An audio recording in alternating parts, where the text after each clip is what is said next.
Olá, tudo bem?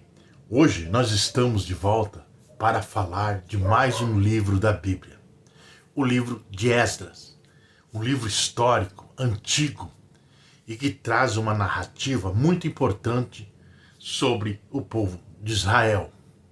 Mas antes de começar, eu gostaria de te convidar para que você se inscrevesse no canal, deixasse seu like, comentasse, compartilhasse para ajudar esse canal a crescer, pois o único fundamento desse canal é mostrar a historicidade bíblica, sem enaltecer nenhuma religião ou apresentar alguma religião.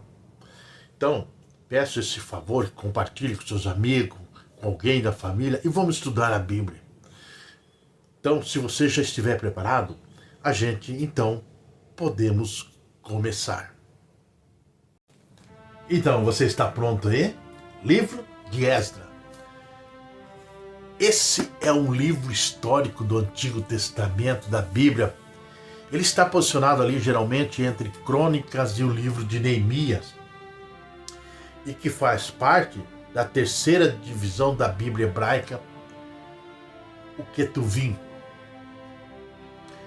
O contexto histórico do livro de Esdras narra eventos cruciais que ocorreram lá após o exílio babilônico, quando os judeus foram levados cativos para a Babilônia. O período ali coberto pelo livro se inicia com o decreto do rei persa Ciro, por volta ali de 538 a.C., que permitiu o retorno dos judeus à sua terra natal e se estende por aproximadamente um século. Essa é uma fase importantíssima, restauração e construção para o povo de Israel, que volta do exílio com a permissão do Império Persa, sob o qual agora eles estavam. Mas qual é o conteúdo principal do livro? O livro de Esdras pode ser dividido em duas partes principais, sendo que a primeira é o retorno e reconstrução do templo. Você pode ler isso no capítulo 1 e capítulo 6. E o decreto de Ciro, o livro começa com o decreto do rei persa Ciro, que permite que os judeus retornem a Jerusalém e comece a reconstruir o templo. E sabe qual foi o primeiro grupo de exilados? Foi sobre a liderança de Zorobabel, um príncipe da linhagem real, e Jesua, sumo sacerdote. Um grande grupo de judeus então retorna a Jerusalém. E ali eles começam o seu trabalho, a reconstrução do altar e o início do templo. Eles começam o trabalho primeiro reconstruindo o altar para retomar os sacrifícios e em seguida lançando os alicerces do templo. Exatamente, primeiro a dedicação a Deus antes de começar a obra. Mas eles enfrentam oposição, interrupção. A reconstrução enfrenta forte oposição dos povos vizinhos. Exemplo, os samaritanos, que conseguem que o trabalho seja interrompido por um decreto real. Mas a insistência, a retomada e dedicação, anos depois, sobre a influência dos profetas Ageu e Zacarias, a obra então é retomada. E o segundo templo, finalmente, ele é concluído e dedicado a Deus. Agora a missão de Esdras é a reforma espiritual, que a gente olha aqui no capítulo 7 e capítulo 10. O retorno de Esdras. Cerca de 60 anos após a dedicação do templo, Esdras, um sacerdote e escriba, esse homem é versado na lei de Moisés, retorna a Jerusalém com outro grupo de exilados, levando tesouros lá para o templo. E aí, qual é a surpresa? A descoberta do pecado. Esdras encontra o povo em um estado de grande desobediência à lei de Deus. E principalmente em relação aos casamentos mistos com algumas mulheres estrangeiras que elas não seguiam a fé judaica.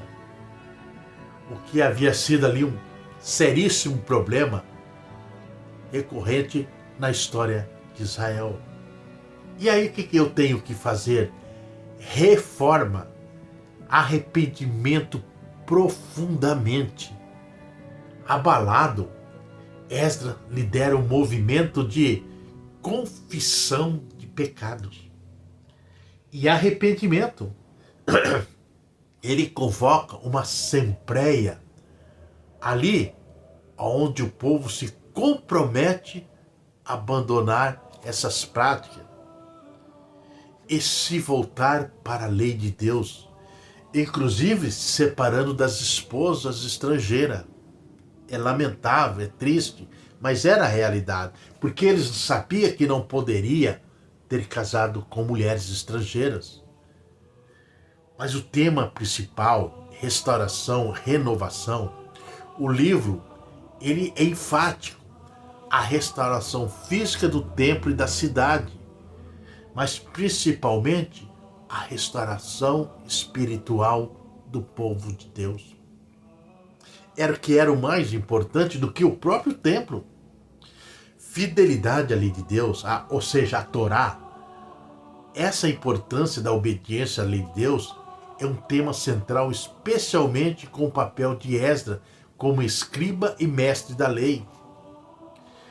A soberania divina mostra como Deus age na história, usando inclusive reis pagãos, como Ciro, para cumprir as suas promessas de restauração do seu povo. A liderança piedosa destaca o impacto positivo da liderança de homens como Zorobabel e Esdras na condução do povo de Deus e volta à fé e à obediência. Era importante, nesse sentido, a pureza espiritual e identidade. A questão do casamento misto ressalta a preocupação com a manutenção em identidade religiosa e cultural de Israel. E a importância, o livro de Esdras é fundamental para entender o período pós-exílico na história de Israel.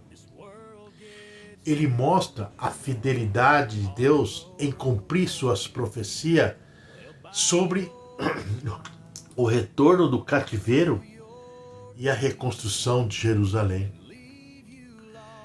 Além disso, destaca a importância da palavra de Deus na vida do povo e a necessidade do arrependimento e obediência para a restauração espiritual. Bem, é um registro da resiliência do povo judeu e de seu compromisso em estabelecer a sua aliança com Deus. Então, você aprendeu sobre o que é principal, a fidelidade com Deus. Isso que Deus nos ensina através da historicidade do livro de Esdras. E hoje também não é diferente.